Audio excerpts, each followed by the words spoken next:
Good morning, evening, afternoon, whatever time it is, and the Drunk, and today we're going to be doing something a little bit different.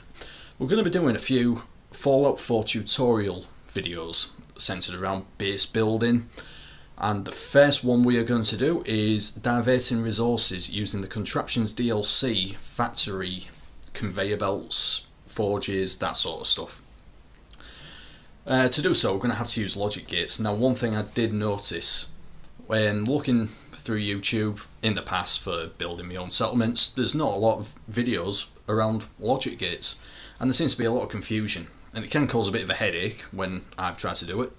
So it's a bit of trial and error. This video itself, it confused the fuck out of me, quite frankly.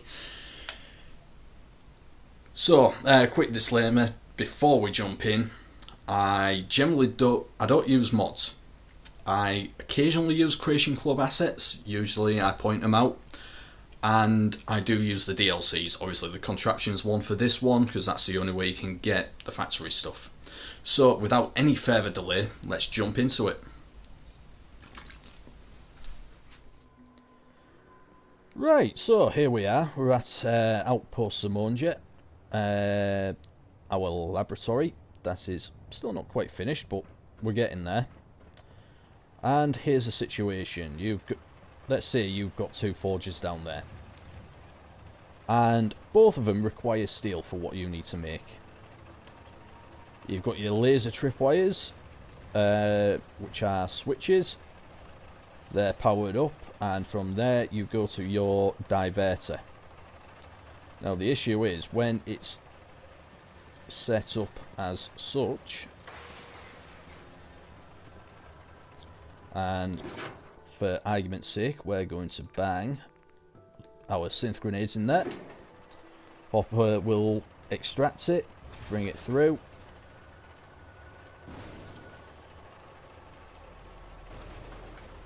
and nothing's happening.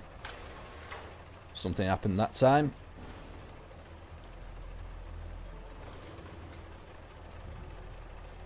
And you can see it switching, nothing's happening. And that is because you cannot just wire it up, you will need to use a logic gate. So if we just grab all these synth grenades once they've dropped. Is that the last of them? I think it is. Just pick all these back up. So to wire this up a little better, we'll need to disconnect that, have the power coming to the switches.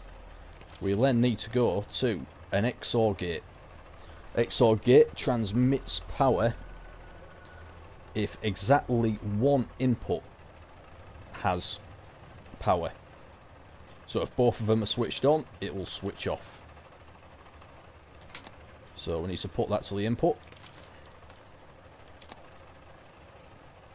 And then the diverter to the output. So let's put our synth grenades back in here.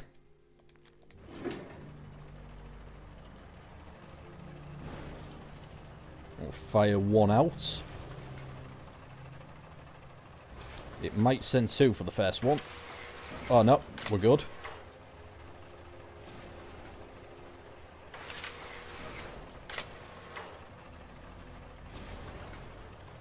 And it seems to be working as it should.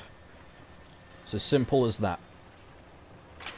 You don't need to know a huge amount about electronics just to do something basic like this. It just takes a little bit of trial. So you can see we've got 4 and 4. Now, this will be dependent on the hopper speed as well. Because if I go up here, we've got a computer up here.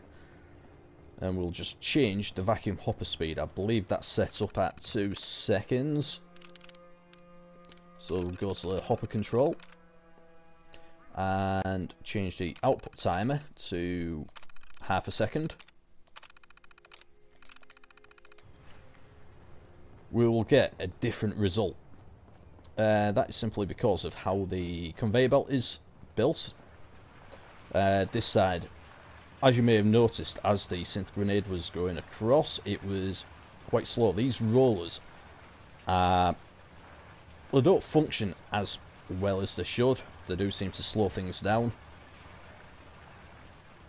As a result, if we bang our synth grenades back in there, they'll fire them out every half a second.